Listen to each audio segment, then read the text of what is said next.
วันศุกร์นี่เขาก็บ่ได้ปะกันเพราะมีรายการอื่นเพิ่นจัดมาช่วงเวลานี้ก็จำเป็นจะต้องหลีกเวลาให้เพิ่นปะกันใหม่ก็วันเสาร์อาทิตย์จันทร์การพุธพฤหัสเช่นเดิมทุกวันทางนี้ทางนั้นก็ถือว่าเป็นการกล่าวธรรมกถาธรรมบรรยายสารธรรมอัตถธรรมตามโอกาสและจังหวะเวลาทั้งนี้ทั้งนั้นก็ถือว่าเฮาท่านทั้งหลายได้ยินแล้วฟังแล้วไปเป็นปฏิภรณ์ย้อนสนองต่อเพื่อเฮาท่านทั้งหลายก่อนจะได้ฟังธรรมะก็จะได้นำปาญาติโยมปากันกราบพระไหว้พระแล้วก็นมัสการพระไตรสรณคมเนาะสวดจำเริญพระพุทธคุณแห่สักเล็กน้อยเนาะเป็นการไหว้ครูเฮาเพื่อความเป็นสิริมงคลแล้วก็ไหว้คุณหลวงเกิงชั่วโมงสุดท้ายก็จะได้อู้ธรรมะญาติโยมเพื่อเป็นการสร้างเสริมพลังจิตพลังใจความต่อสู้บ่ฮือท้อแท้บ่ฮือท้อถอยบางเตื้อนี่เฮาอู้แต่ธรรมะเฮาบ่ได้มีการไหว้ครูไหว้บาไหว้อาจารย์อย่างนั้นพร้อมแล้วกราบหนึ่งกราบสองกราบสามอะระหังสัมมาสัมพุทโธภะคะวาพุทธังภะคะวันตังอภิวาเทมิกราบสวากาโตภะคะวตาธัมโมธัมมังนัมมัสสามิกราบสุปฏิปันโนภะคะวะโตสาวกสังโฆ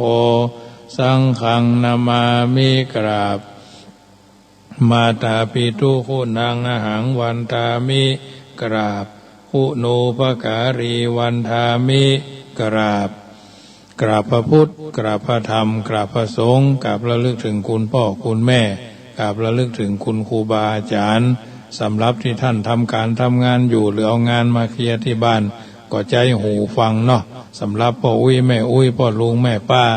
ที่เพิ่นอยู่กับทิศที่ว่าได้สะดวกสบายกินข้าวน้ำจ้ำข้าวแรงเรียบร้อยก็ไหว้พระหลายๆเตื้อก็จะดีเนาะติดเทียงลุกมาได้ทั้งลุ่มมันเป็นเน็บชาหรือเป็นอัมพฤกษ์เป็นอัมพาตเคลื่อนค้ายย้ายคนเดียวบ่ได้ก็ไหว้มือยกมือไหว้เอาใจไหว้ก็ได้เนอะเหมือนลูกชายเศรษฐีคนหนึ่งว่าลูกยอบ่ได้เป็นโรคอันโรคนี้หมดสภาพก็พระพุทธเจ้าเสด็จมาก็ยังน้อมจิตน้อมใจหันรัศมีฉัพพนรังสีก็สามารถบรรลุเป็นอรหัตตมรรคอรหัตผลได้เพราะฉะนั้นต่อไปก็มีการไหว้คุณหลวงเนอะญาติโยมทุกวันตอนแรงพอก่อนเข้ารายการบรรยายธรรมะก็จะพาญาติโยมพากันไหว้คุณหลวงเนอะก็บ่ยาวบ่นักเพราะว่าเฮาอยู่เฮาอาศัยสิ่งต่างๆเหล่านี้พิจารณาตัวตนเฮาตัวเนาะเพื่อเป็นการเสริมสร้างสมรรถภาพคุณภาพประสิทธิภาพคือมันมีความแกร่งกล้าสามารถมีเกาะกำบังสบายเพิ่นบอกเอาไว้ว่าสวานตุอาหังวันตามิเสลสาอิติปิโสภะคะวาข้าพระเจ้าอาราธนาคุณปิตาเสาเอ็ดจุงมาอยู่กำขวาทวาตสะมาตาคุณังคาราธนาคุณพระมันดา12จุงมาอยู่ข้างกำซ้ายข้าอาราธนาคุณพระแม่โพธิ์ศพเสาเขาจุงมาอยู่ตัวสารพังกายาแห่งข้าพระเจ้าข้าอาราธนาคุณพระพุทธเจ้า56จงมาเป็นกำแพงแก้วแวด7ชั้นแวดล้อมตนตัวแห่งข้าพระเจ้าคือว่าพุทโธพุทธัสกำจัดออกไปสารพัดสัทธลูอย่าเข้ามาใครจักขวัติมนดลจุงถอยหนนี้ออกไปคือพ้นโดยเตชะคุณแห่งพระพุทธเจ้านี้เตออัฏฐติงสะธรรมคุณนังคาอาราธนาคุณแห่งพระสัทธรรมเจ้าตั้ง38จุงมาเป็นกำแพงแก้วแวด7ชั้นรอบตัวแห่งข้าพระเจ้าธัมโมธรรมัสกำจัดออกไปสารพัดสัทธลูอย่าเข้ามาไกลจักขวัติมนดลจุงถอยหนหนีออกไปคือพ้นโดยเถชะคุณแห่งพระสัทธรรมเจ้า38นี่เตอสังขัญจะข้าอาราธนาคุณพระสังฆเจ้า14จุงมาเป็นกำแพงแก้ว7ชั้นแวดล้อมตนตัวแห่งข้าพระเจ้าคือว่าสังโฆสังคัสกำจัดออกไปสารพัดสัทธลูอย่าเข้ามาไกล จักรวติมณฑลจุงทอยหนออกไปหือพ้นโดยเตชะคุณแห่งพระสังฆเจ้า14นี่เตอตินัตนังอะหังวันตามิสีลาสาอิติปิโสภควาข้าพระเจ้าอาราธนาคุณพระอาจารย์10ทัศอาราธนามาอยู่ตัวอาการ32ข้าอาราธนาคุณกรรมฐานเจ้า18จงมาเป็นทิพมนต์สอดส่องข้าอาราธนาคุณพระแม่คงคา12อาราธนาคุณแม่ธรณี21อาราธนาคุณลม7อาราธนาคุณไฟ6อาราธนาคุณธาตุทั้ง4ธาตุดินธาตุน้ำธาตุลมธาตุไฟนี้ก็หากเป็นที่เพิ่งสารพัดสัทธาอาราธนามากำจัดกำจายนะโมพุทธายะนะตะลมโมตะลายพูดสูญหายทายสูญหนียะยนทะยะทนอยู่บ่ได้นะกาโลกะกุสันโธสัมภะโวโหตุจงฮือบังเกิดเป็นนะคือว่าพระกะกุสันโธเป็นอาโปธาตุน้ำยือยิ่งซ้ำโดกายาโมกาโลโกนาคะมโนสัมภะโวโหตุจงฮือบังเกิดเป็นโมคือว่าพระโกดมพระโกนาคมเป็นธาตุลมคือทราบซ่านทั่วตัวมังสังและโลมาพุทธกาโลกัสสโปสัมภะโวโหตุฮือบังเกิดเป็นพุทธคือว่าพุทธกัสสโปเป็นเตโชธาตุไฟหลั่งไหลสังหารเผาผลาญอสุรพิษกิติยาตั้งแต่เกสาโลมานาขาตันตาตะโจมังสังนะหาลูอัตถิมิจังวะกังหะทยังยากานังกิโลมากังปะภาสังปิหากังปะภาสังอันตังอันตะกุนังอุทะริยังกะริสังพิตังเสมามุโภโลหิตังเสโดเมโทอสุวาสาเคโลสิงคานิกาลาสิกามุตังมัตตะเคมัตตะลุงคันติตัวติงสากาลังปุงหมู่อสุรพิษกิติยากันว่าได้ยินข้าพระเจ้ากล่าวพระคาถาวิ่งหนีท่ากาโลโกตโมสัมภโวโหตุจงบังเกิดเป็นตาคือว่าภาษีสักยะมุนีเป็นปัทวีธาตุดินยะกาโลอริยะเมตไตโยสัมภโวโหตุจงบังเกิดเป็นยะคือว่าภาษีอริยะเมตไตเป็นอากาศธาตุปุงหมู่อสุรพิษกิติยาอย่าเข้ามาไกลพาข้าพระเจ้ากล่าวพระคาถาคืนก่อนทนอยู่บ่ได้ข้าพระพุทธเจ้าจึงพระนมมือไว้อากาศ10ทัศกุลอาการะ30กุลอาการะ21กุลอาคาระ33กุลนิสวาสกุลปัสสวาสกุลปัสสวาสกุลศีล5กุลศีล8กุลศีล10กุลศีล227กุลปัญญาญาโสดีโสกุลโสดากุลสาธิกะสักขิตากากุลอนาคากุลอรหันตากุลมรรค4พละ4มีปานหนึ่งเป็นเกากุลปาปริยติธรรมเขา10กุลตานกุลศีลกุลเนกขมะกุลปัญญากุลวิริยะขันติสัจจะอธิฐานะเมตตาอุเบกขาธรรมติงสะปาละมีสัมปันโนพุทโธอนันตาทิคุณโนวัฏโสภะกวาอันว่าพระอันสัทธาอนันตาทิคุณของพระพุทธเจ้า84,000พระธรรมขันธ์ข้าอาราธนาคุณพระอภิธรรมา7คำปีคือว่าสังวิทาภูกายาปะอาราธนาคุณนิกายทั้ง5คือทีมะสังอังคุอาราธนาคุณพระวินัยทั้ง5คืออาปามะจุปะอาราธนาคุณพระสัทธาทั้ง8คืออาจินนะวาอาทากะญะข้าอาราธนาคุณอาถาใจยะคือปามานาอุสะอุกะสะนะตุจงมาเป็นดาบกายสิทธิ์อันกราคมเหมันตาอาราธนาอยู่กลางสันคาดักฟันโดยพระไตรสรณคมคือพุทธังตัจจขามิธัมมังตัจจขามิสังฆังตัจจขามินะโมตัสสะตัดโมนะโมตัสสารพัดสัตตลูก็ขาดเป็นพงเท่าทุลีที่ยังเหลืออยู่ในอินทรีย์ก็หนีไปอยู่เนินจักรวาลกูจักอ่านองค์การณกิงวันดานกูจักสวดอาหิมพานฝูงหมู่มารก็ห้อนอยู่เรรนจักพิทวันตั้งเก่าจักเล่าพระคาถาอาสังวิสุโลปุสะภูพะนะพิทวนาพิษนาทวารังสมิทิสมิตพุทธานันทิอามิตรทิทวันตังเก่ากูจักเล่าพระคาถาว่าพุทโธสัพพัญญูตญาโนธัมโมโรกุตตโรนะวะสังโฆมะคะภะระโตจะอิเจตัง รัตนาตยังยังเอตัยสังอนุภาเวนะสัพพะอันตรายโยวินาสันตุโนปุตโตจะมัจจิโมเสโถสาลีพุตโตจะทักขิเนอุตตโลปุตโตมังคละมังคัลลาโนจะอานันโตปัจจิเมวัจจะโขนดัญโยปุภโตภาเคปายเปจะขวัมปฏิอุบาลีหละทิฐานเนอาคะนายเยจะกัสสะโภหลาหุโลเจวะอีสาน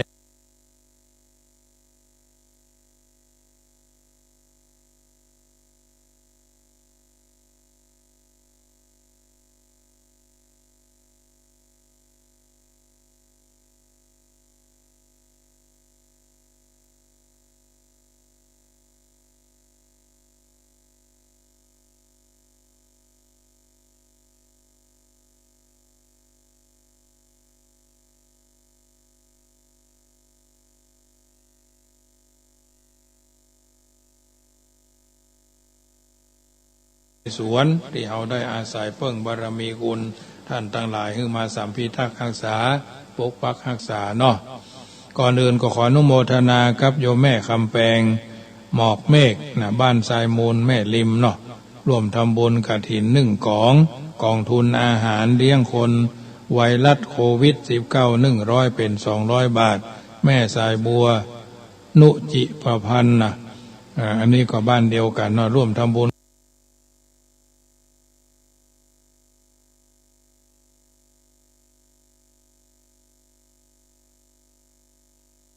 แม่พลเนาะจันทล่ากันทล่าเนาะอันนี้เพิ่นอยู่ทางแม่อ่อนเนาะร่วมทำบุญมาก็ขออนุโมทนาเนอะกับกุศลจิตกุศลเจตนาที่ตั้งใจฟักไปวันพรุ่งนี้ก็จะได้เลี้ยงอาหารผู้ที่ติดเชื้อผู้ที่เสี่ยงกับโรคโควิดไวรัสโควิด-19 เป็นวันสุดท้ายจะได้ทำอาหารก็คือเป็นอย่างก็เป็นวันน้ำพริกลงเรือเนาะวันนี้ก็ได้เตรียมเอาไว้ซึ่งก็เป็นน้ำพริกเป็นสูตรตำรับในวังอาหารชาววังเนาะอันนี้ก็ได้สืบสาวยาวกว้างกันมาได้ทำมาหลายเตื้อปีก่อนพูนก็เคยเลี้ยงพี่น้องเวียงป่าเป้านำโดยแม่จิรพันธ์โมพ่อเนาะได้มากันเกือบ200-300 กว่าชีวิตเป็นที่ถูกอกถูกใจกินกับข้าวสวยข้าวหุงร้อนมีบะทัวมีบะเขือกำเนาะถั่วปูลวกเนี่ยรับประทานแล้วน้ำพริกก็มีรสมันคล้ายๆกันน้ำพริกกะปิทรงเครื่องนะมีไข่เค็มมีอย่างหลายหลากเนาะวันพวกนี้ก็จะได้ถ่ายหู้เพื่อพอเนาะพอถือว่าเป็นอาหารพอดีบะฟักแก้วหรือฟักทองมันมีอยู่พ่อปาสิทธิ์ชัยแม่สุมาลีการยาเพิ่นก็เอามาถวายนะมีอยู่6-7 แก่นก็เลยบวชบะฟักแก้วโดยเป็นอุปชาบวชบะฟักโดยวันพรุ่งนี้นะแจกคือสะบั้นหันแหลกเลยญาติโยมเพราะฉะนั้นเพิ่นเอามาทำคือก็ทำไปตามนั้นหลายคนหลายท่านก็หอมกินหอมตานกันมาคุณโยมพัชรินสุขันโทเนาะร่วมทำบุญอาหารมา200 บาท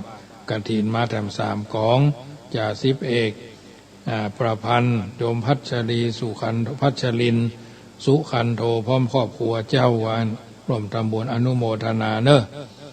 ทางนี้ทางนั้นก็น้อมเอิญเจริญพรเนอะกองทุนเข้าก้นบาทญาติพระธรรมนำชีวิตก็จะสิ้นสุดการเลี้ยง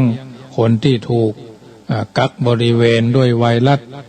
อาจจะติดเพิ่นว่าถูกกักบริเวณกันบริเวณเพื่อป้องกันไวรัสโควิด-19 ก็สิ้นสุดวันพรุ่งนี้ก็จะได้ตั้งกองทุนต่อไป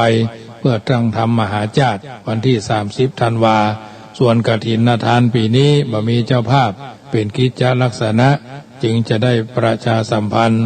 ท่านผู้ใดไผผู้หนึ่งจะมาเป็นเจ้าภาพร่วมก็ได้มีโยมแม่เอื้องไผชัยยองบ้านดงฤาษีเป็นประธานคือส่วนหนึ่งเนาะทางนี้ทางนั้นก็อาศัยญาติโยมในที่ทั้ง4ส่วนห้องแอร์ไผจะร่วมทำบุญก็มีโยมนากาแฟเพิ่นตั้งไว้นี่ 1,500 บาทก็ยังขาดแถมประมาณ 14,000 กว่าบาทเนาะตก 16,000 กว่าบาททางนี้ทางนั้นก็ถือว่าเป็นการประคับประคองกันไปได้เท่าใดก็จะมันเถอะบ่ได้เร่งบ่ได้รีบส่วนกฐินก็เหมือนกัน ค่าใช้จ่ายที่ญาติโยมร่วมทำบุญกันมาเป็นประเภทจ่อฟ้าเนาะจ่อฟ้า6ตัวละ5,000 5-6ก็30ใบละกาหรือป้านลมวันนี้ศาลาเพิ่นก็มาตั้งนั่งร้านจะได้ประดับประดาให้ส่วนหนึ่งเนาะเป็นการเรียกน้ำย่อยพี่น้องคณะศรัทธาบ้านพระบาทหมู่6พี่น้องคณะศรัทธาบ้านบ่อหินหมู่9พี่น้องคณะศรัทธาบ้านป่ามูลหมู่7แล้วแต่วิจารณญาณว่าจะช่วยวัดช้างคำได้มากเท่าไหร่ก็แล้วแต่ตัวอาตมาภาพเองก็ต้องทำไปตามวาระแม้จะเป็นหนี้ก็ต้องยอมเพราะอย่างเพื่อจะไปทางหน้าบางสิ่งบางอย่างเฮาบ่ใช่เป็นหนี้แบบว่าเป็นหนี้เนี่ยมันใจได้นะเป็นบาปให้มาฮู้ไปใจกับไผเนาะเพราะฉะนั้นเฮาคิดจะเป็นผู้นำต้องเสียสละถึงวันนี้ตราบใดกุฏิหลังนี้ยังบ่สมบูรณ์บ่บริบูรณ์ก็คงยังบ่นอนยังตาบ่หลับแท้เตื้อสะดุ้งตื่นอยู่เพราะว่าพอไปทางบนก็โล่งลึ่งเพิ่นเฮาว่าฟ้าเพดานทางนอกรอบกุฏิก็ยังบ่ได้ติดทางหน้ากุฏิก็ยังบ่ได้ต่อเติมเนี่ยทางนี้ทางนั้นก็ต้องเข้าใจว่าความเป็นผู้นำวัดบ่ใช่ว่านับได้นับเป็นได้ก็เป็นดีนี่นะเพราะฉะนั้น20 กว่าปีที่ดำรงตำแหน่งเจ้าอาวาสบ่ได้คิดจะมากอบโกยบ่ได้คิดจะมาสร้างสิ่งที่มันบ่ดีบ่งามแต่ทั้งนี้ทั้งนั้นเฮาเป็นคนที่บารมีบ่แก่บ่กล้าก็ต้องร้องเพลงไอก๊อตจักรพันธ์อาครบุรีสวดมนต์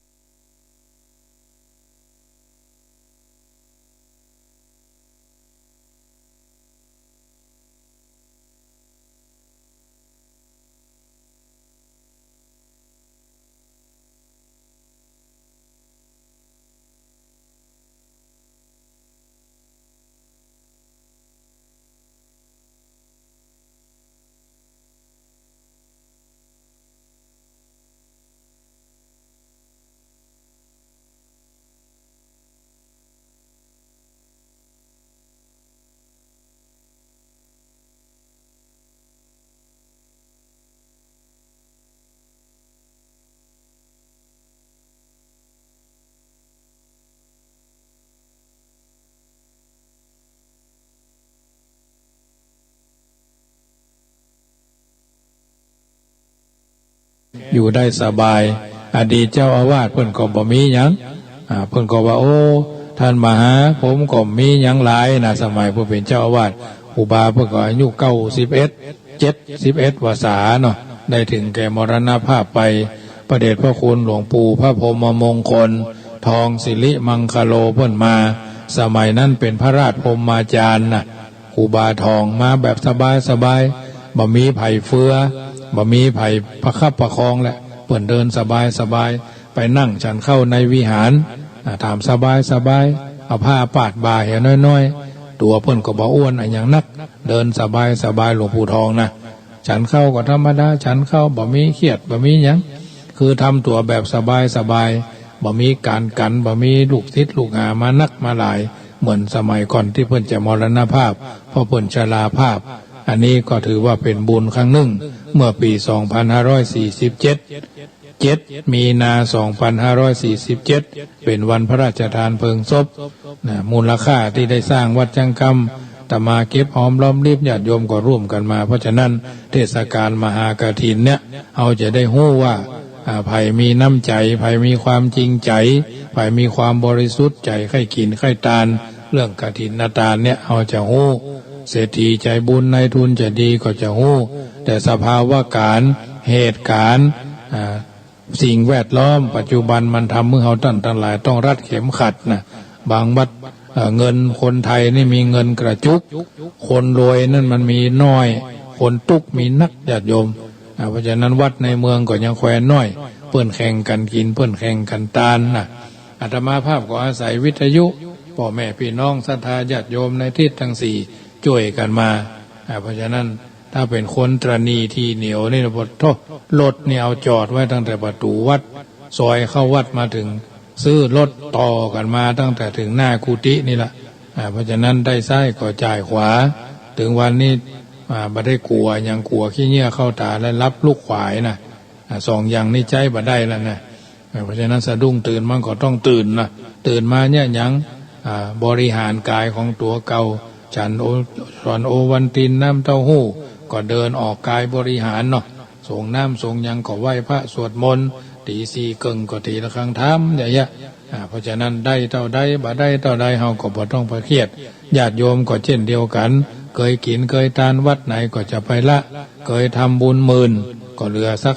5,000เคยทำบุญ5,000ก็เหลือสัก3,000ลดหลั่นไปตามนั้นหรือมีเกินได้ใช้เกินเสียก็ยังแควนอยู่เนาะหู้จักใจหู้จักจ่ายก็จะเป็นมังคละบางคนเพิ่นมีระเบียบในการใจการจ่ายวัดจังกรรมนี้ถ้าบ่มีการก่อสร้างก็บ่ได้เดือดร้อนฮ้อนใจอย่างท่านอาจารย์มหาพิษณุว่านั่นนะวัดฝ่ายหินก็เหมือนกันอย่างอาตมาภาพก็เหมือนกันจะได้ทอดผ้าป่าร่วมกับวัดพระธาตุวสุเทพที่ขึ้น96แต่เจ้าก็ประชาสัมพันธ์ไปว่าได้ตั้งกองทุนเอาไว้ว่าเริ่มต้น3,000 บาทวันที่23ตุลาคือเดือนวันพุธนี่นะเพื่อจะทอดผ้าป่าสมทบทุนบูรณะปฏิสังขรณ์กุฏิศาลาหรือเพิ่นห้องว่าอาคารเนาะสุเทพสุธรรมเนาะที่หอควงพญามังลายในนามของพระจัดรายการก็จะทำบุญก็เพิ่น10,000ตั้งต้น 3,000 บาทเนาะเหลือทำ 7,000 บาท 7,000 บาทก็พี่น้องแหม70 กว่าท่านเนาะคนละร้อยก็70 ท่านก็ 7,000 พอดีปีแล้วได้ 1,200 กว่าบาทเราไปถวายเพิ่นพอปีแล้วนี่ก็ปรากฏว่ามีอุบัติเหตุเนาะก็ผ่านไปด้วยดีปีก่อนเนาะปีแล้วนี่มันเป็นอย่างเนาะปีนี้มันเป็นปีแล้วนี่มันเป็นอย่างเนาะก็ถือว่าช่วยกันไปวัดฝ่ายหินก็เหมือนกันวันที่30ธันวานี่จะเทศธรรมมหาญาติที่วัดนี่ก็อันนี้199กล่องบุญเนาะ199กล่องบุญละ99 บาทนั่นแหละจะได้เป็นกองทุนในการเป็นการเทศน์การธรรมจะตั้งสถานที่เทศน์ธรรมที่วัดเพิ่นมาตั้งเครื่องถ่ายเอาทุเจ้าพระเนนก็มาเวียนกันมาเทศน์ญาติโยมจะมาก็ได้บ่มาก็ได้บ่เป็นหยังแต่ถ่ายทอดจนจบรายการเนาะวันที่30ธันวาอันนี้ก็จะได้มีการเทศน์ธรรมมหาญาติถ้าเอาบ่ทำมันก็จะสูญจะหายเอาไปได้มาซ่องสุ่มผู้คนอย่างเพิ่นมีกฎกติกามันมีการเลี่ยงได้เนาะเลี่ยงได้ลบได้ญาติโยมก็อยู่ทางบ้านพอได้คืน96ก็ดีคืน104ก็ดีมีการถ่ายทอดก็ต้องอาศัยสื่อวิทยุเฟซบุ๊กไลฟ์เนี่ยถ่ายทอดออกมาท้องคืนวัดฝ่ายหินอันนี้เป็นต้นเพราะฉะนั้นช่วยประคับประคองกันไปบางสิ่งบางอย่างบางประการเนี่ยถ้าเฮาบ่ทำมันก็บ่ถึงบ่สำเร็จนะเหตุการณ์ทุกเหตุการณ์ที่เฮาหันเฮาฮู้มันจะพลิกไปเหมือนอย่างเก่าก็คงจะยากนะถือว่าเป็นประสบการณ์เป็นเพิ่นฮ้องว่าวิถีชีวิตหรือเพิ่นฮ้องว่าประสบการณ์ที่เฮาเคยได้ฮู้ได้หันรุ่นเฮาเนี่ยได้ฮู้ได้หันว่าเขาเป็นโรคโควิดเปิ้นติดโควิดเปิ้นกักเปิ้นกันตรงนั้นตรงนี้เฮาก็ได้ฮู้ได้หันบ้านเมืองก็จะฮึพลิกไปอย่างเก่านี่ก็คงจะได้ยากแม้กระทั่งผลไม้รากไม้เคยปูดเคยแปลงขายก็ได้ราคาดีเข้านาง6 บาทเกิงญาติโยมหลังวัดอาตมาภาพที่มีเคยเป็นตาสถานที่เลี้ยงงัวเลี้ยงควายนั่นน่ะเข้าในเหลืองเต็มต้งไปด้วยนะ2-3 วันก่อนเพิ่นมาเกี่ยวกิโล6 บาทเกิงวะขายจากต้งจากนานะแต่เข้าขายตะบุ่นแปลงนะแต่เข้าจากเจ้านานี่น้ำตาแทบตกนะอย่าได้มาละบะขายก็เหลืองเต็มต้งเข้าก็จะล่นทำไรเนี่ยจะได้จำเป็นต้องขายเพราะฉะนั้นอันเนี้ยมะม่วงบะลำไยลูกปีนี้ก็ลูกกันตะกอนบานมานี่ลูกกันซื้อมาเดี๋ยวมันเป็นจะได้มันถูกเนาะถูกเพิ่นก็บ่ใครซื้อถูกอย่างเป๊ะอย่าว่านะเข้าก็ถูกอย่างเป๊ะมะม่วงก็ถูกอย่างเป๊ะอย่างนี้จะได้อย่าโยมท่านที่เป็นผู้ที่ทำการค้าการขายก็เหมือนกันบ่ต้องไปหวังนักนะบ่ต้องไปหวังน้ำบ่อหน้ามันค่อยมีเท่าใดนักปัจจุบันวันนี้เพราะฉะนั้นเหตุการณ์ทั้งหลายทางนี้ทางนั้นเฮาก็ช่วยกันประคับประคองกันไปญาติโยมก็มีโอกาสก็ฟังน้ำฟังธรรมะเป็นอาหารใจทางนี้ทางนั้นสิ่งใดที่เฮาทำได้ก็ทำไปเรื่อยๆถ้าเฮาไปท้อแท้เฮาไปท้อถอยเฮาก็บ่ต้องต่อสู้อย่างอุตส่าห์ ที่เขาจะฟันฝ่าอุปสรรควันนี้ท่านผู้เป็นข้าราชการทุกกระทรวงถ้าบวงกรมเนาะเปิ้นก็จะนับถอยหลังวันพุกนี้เป็นต้นไปท่านก็จะเป็นพลที่อายุ60 ปีเนาะบริบูรณ์เต็มที่ก็จะต้องหยุดการไปทำงานเคยไปทำงานลูกเจ้าไปทำงานวันพรุ่งนี้ก็ต้องลูกขวายเนาะหรืออาจจะต้องเคลียร์อย่างช้าก็7 วันอย่างไวก็5 วันเนาะ จะต้องหยุดราชการลาเกษียณอายุราชการรับบำเหน็จรับบำนาญเงินได้ไปแล้วไม่ใช่ว่าเอาไปเล่นการพนันเอาไปไว้ใจไว้จ่ายรัดเข็มขัดเอาเคยได้เงินเดือนเราจะต้องถูกหักตรงนั้นตรงนี้เนาะเคยได้เงินเดือน4-50,000แสนปลายเนาะอาจจะมีอยู่ประจำตำแหน่งประจำวิชาชีพทางนี้ทางนั้นพระเจ้าพระสงฆ์ก็เหมือนกันอายุ80ก็เกษียณถ้าเป็นมหาวิทยาลัยสงฆ์มจรกับมมรนี่ก็60ก็เกษียณเช่นเดียวกันแต่ถ้าทำงานเป็นเจ้าอาวาสนี่จนมรณภาพก็นะจนหมดลมหายใจก็ตำแหน่งเจ้าวาดก็หมดลงเพราะฉะนั้นค่ำคืนนี้ก็ถือว่าอาหารใจเอาท่านทั้งหลายคนหลายท่านทำตัวเป็นต้นคิดเป็นต้นแบบเป็นต้นไม้เป็นต้นน้ำมาตั้งแต่ต้นเป็นตัวอย่างที่ดีให้คนอนุชนคนรุ่นหลังพ่อแม่ก็เป็นแบบของครอบครัวพระเจ้าพระสงฆ์เจ้าอาวาสก็เป็นแม่แบบของวัดผู้นำหมู่บ้านก็มีพ่อหลวงบ้านเป็นแม่แบบของหมู่บ้านที่มันลดหลั่นกันไปตามลำดับท่านกำนันท่านนายอำเภอท่านผู้ว่าเนี่ยก็เป็นต้นแบบบางที่คนก็เกษียณเป็นต้นคิดตอบบุญแทนคุณเป็นต้นแบบฉบับยึดธรรมะเป็นหลักหักในความเมตตาบ่อิจฉาคนอื่นบ่ฝ่าฝืนกฎสังคมบ่นิยมทุจริตบ่กึดนอกใจคู่ครองบ่ทดลองสิ่งเสพติดบ่คิดเล่นการพนันออกจากราชการไปแล้วเกษียณแล้วไม่ใช่ว่าถึงวันดีคืนดีนัดกันเล่นไพ่นัดกันเล่นการพนันนัดกันกินเหล้านะแทนที่จะเอาเวลาไปหาอาหารใจเนาะเฮาพากันไปทัศนศึกษาช่วงนี้ไปไหนไกลบ่ได้แอวในละปูนแอววัดแอววาไหว้พระไหว้เจ้าสวดมนต์หรือไปปฏิบัติธรรมฟอกจิตฟอกใจวัดลำเปิงทางเชียงใหม่ก็ได้วัดหลายวัดที่เพิ่นมีสำนักปฏิบัติธรรมตลอดจนวัดพระธาตุเจ้าสลีจอมทองก็ได้สำนักผู้ปฏิบัติธรรมต้องมีครูบาอาจารย์บางคนเพิ่นก็บรรพชาอุปสมบทบวชเนาะเกษียณแล้วก็บวชแล้วในระยะ5 ปีเป็นนวกะยังบ่ฮู้หลักเกณฑ์หลักการหลักแหล่งอย่างเตื้อก็ต้องใกล้กับครูบาอาจารย์ว่าการดำเนินชีวิตพระเจ้าพระสงฆ์สะดวกมักง่ายสบายนักมักเกยตัวอันนี้ก็เป็นสิ่งที่จะต้องหาอาหารใจประคับประคองตัวจะไปถึงเท่าใดบางคนบางบ้านพ่อบ้านก็เกษียณ 2-3 ปีก่อนวันนี้แม่บ้านอาจจะเกษียณบางทีพ่อแม่บ้านอาจจะเกษียณหลายปีวันนี้พ่อบ้านอาจจะเกษียณมันก็บ่แน่เนาะเก่าใหม่ใหญ่น้อยนะถือว่าเมื่อเกษียณอายุราชการมาแล้วก็ต้องเปิดห้องว่าถอดหัวโขนออกละเป็นลิงยักษ์อันนั้นอันนี้แล้วเขาก็ต้องเป็นหนุมานก็เป็นอย่างต่ออย่างที่เขาเป็นมาแล้วบัดนี้เขาก็เป็นประชาชนคนดี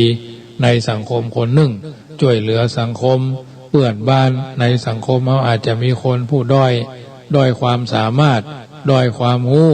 ด้อยประสบการณ์เขาก็แนะเพื่อนเขาว่ามีจิตอาสาเชิดชูคุณธรรมกำจุนพระพุทธศาสนาเป็นต้นไม้ผู้ใหญ่ก็เหมือนกับต้นไม้ผู้น้อยก็เหมือนผู้อาศัยต้นไม้คือความร่มรื่นแก่ชีวิตนกหนูปูปลาก็จะได้อาศัยต้นน้ำก็น้ำชุ่มเย็นครอบครัวอบอุ่นชุมชนเอื้ออาทรปวงประชานิกรสมานฉันท์ความมั่นคงก็จึงมีน้ำใจน้ำใจจะมากจะน้อยเพียงไหนใครจะว่าแม้น้อยนิดก็ซาบซึ้งคิดตึงตราขอเพียงอย่าแห้งหายสิ้นไมตรีผูกน้ำใดไหนเล่าท เท่าน้ำจิตผูกน้ำคำเจรจาคอยพาทีสามสิ่งนี้ผูกไว้สุขใจเอ่ยบ่เท่าแต่นั้นเป็นต้นทุนมั่นคงในการทำบุญคือความดียศกับลาภหาไปไม่ได้แน่เว้นเสียแต่ต้นทุนบุญกุศลทิ้งสมบัติทั้งหลายให้พวงชนร่างของตนเขายังเอาไปเผาไฟนะมันสำรวจตรวจความก้าวหน้าโดยการยึดหลักธรรมที่เฮามีในฐานะที่เป็นชาวพุทธเฮาเคยเป็นข้าราชการมาข้าราชการกระทรวงทบวงกรมทหารตำรวจผู้หมวดผู้กองหมอแพทย์พยาบาลรัฐวิสาหกิจเอกชนเฮามีศรัทธาในพระเจ้าในพระรัตนตรัยในพระพุทธศาสนามากน้อยเพียงไหนเฮามีศีลบริสุทธิ์มากเพียงไรเฮามีวินัยมากน้อยแค่ไหนเอาเข่งคัดมากน้อยแค่ไหนเอามีสุตตะการสดับรับฟังเท่าไหนเอามีจาคะเพื่อแผ่ก่อคนข้างเคียงคนในครอบครัวคนในหมู่บ้านเท่าที่เราจะทำได้เอาเป็นคนมีใจแคบเอาเป็นคนมีใจกว้างเอาเป็นคนมีใจเอื้อเฟื้อนักน้อยเท่าใดพร้อมที่จะรับฟังและร่วมมือบักคับแคบเอาแต่ตัวบ่ถือคติหากว่าบ่ช่วยปวงชนฮือพ้นทุกข์นะเอาจะมีสุขที่ไหนมีปัญญารู้แจ้งแทงตลอดเอารอบรู้คิดรู้พิจารณาเข้าใจในเหตุในผลหูจักโลกหูจักชีวิตดับความทุกข์ร้อนวิถีชีวิตเราก็จะผ่านพ้นวิกฤตไปเป็นเพราะปัญหามีไว้แก้บ่ได้มีไว้กุ้มบ่ใช่ว่ากระทบกระเทือนกระทบกระทั่งคนผู้ใดไผผู้หนึ่งกระเดียวก็กระแทกคนนั้นกระเดียวกระทบคนนี้บางจังคนนั้นเบื่อหน้าคนนี้เหม็นขี้หน้าคนนี้มันบ่ใช่วิธีของชาวพุทธพุทธะก็คือผู้รู้เนาะเป็นผู้ตื่นเป็นผู้เบิกบานในอัตในธรรมในสิ่งต่างๆเหล่านี้ญาติโยมสาธุชนท่านผู้ฟังทั้งหลายสัจธรรมความจริงคือสิ่งที่ปรากฏท่านจึงก้อนไกลเอามาเป็นนิทัศนะอุทาหรณ์คือเฮาท่านทั้งหลายนำไปพิจารณาในการดำเนินชีวิตของเฮาแต่ละคนแต่ละท่านเพิ่นถึงบอกเอาไว้ในการดำเนินชีวิตว่าถึง30 กันยาได้เวลาถอดหัวโขนเป็นลามลักยักษ์ลิงแน่จริงหรือแท้คือหัวโขนเขาโยนใส่พอจบบทหมดเรื่องถอดเครื่องไปเดิมเช่นใดก็เหมือนเช่นเดิมเช่นนั้นนะมีสัจธรรมที่ท่านกล่าวเอาไว้หรือในยะหนึ่งเพิ่นบอกเอาไว้ว่าที่น่าคิดเหมือนกันในการดำเนินชีวิตว่าวันวานภาคเพียรเกษียณอายุ60ล่วงลุเข้ามาถึงจากวันนี้ที่ได้ตราตรึงนึกหวนคำหนึ่งซาบซึ้งบ่น้อยเกยห่วมการงานสัมพันธ์ถี่ถ้อยดูแลพอกอยด้วยฮักอาจมีขุนเคืองเรื่องน้อยเรื่องนักเป็นเรื่องเนื่องด้วยการงานก็ยังหู้ฮักสมัครสมานงานก็เบิกบานสู้การก้าวหน้าเหมือนบ้านเดียวกันจันนายถึงค่าหน้าที่นั้นนาเรียบร้อยถึง60 ปีวันที่เคลื่อนคล้อยเป็นดีเศร้าซ้อยอาลัยย่าง61เกินจักทำใจจำต้องจากไปด้วยใจห่วงข้องวางแผนฮื้อตั๋วเหตุผลถูกต้องมันเป็นคันลองของรัฐฮื้อได้ปรับตั๋วรีบเข้าสู่วัดจัดการตั๋วฮื้อถูกต่างฮื้อได้หยุดพักคอยได้สะสางกะเกณฑ์เกียมวางแบบอย่างผู้เฒ่าชีวิตจักสุขบ่ทุกข์โศกเศร้าเป็นตางบรรเทาสุดตาย60 เกษียณวันเดือนปีวายบรรจบถึงป้ายอำลาภาคภูมิใจแท้แน่นอนนักหนาความดีทำมาปรากฏหันแจ้งปรากฏหันแจ้งวันนี้รายการเสียงธรรมก่อนรับตาก็มาถึงช่วงสุดท้ายบุญกุศลจากการทำวันดีวันนี้ท่านทั้งหลายคือตั้งใจพายแผ่เอาบุญเอากุศลเอาบารมีเป็นประทีปธรรมนำชีวิตขอตั้งจิตอุทิศผลบุญกุศลนี้แผ่ไปแผ่ไพศาลถึงพ่อแม่ครูบาอาจารย์ ทั้งลูกหลานญาติมิตรสนิทกันคนเคยร่วมกิจการงานเพื่อพระพุทธศาสนาทั้งหลายจงมีส่วนได้ในบุญกุศลผลของอาตมาภาพเพื่อมีความสุขกายสบาย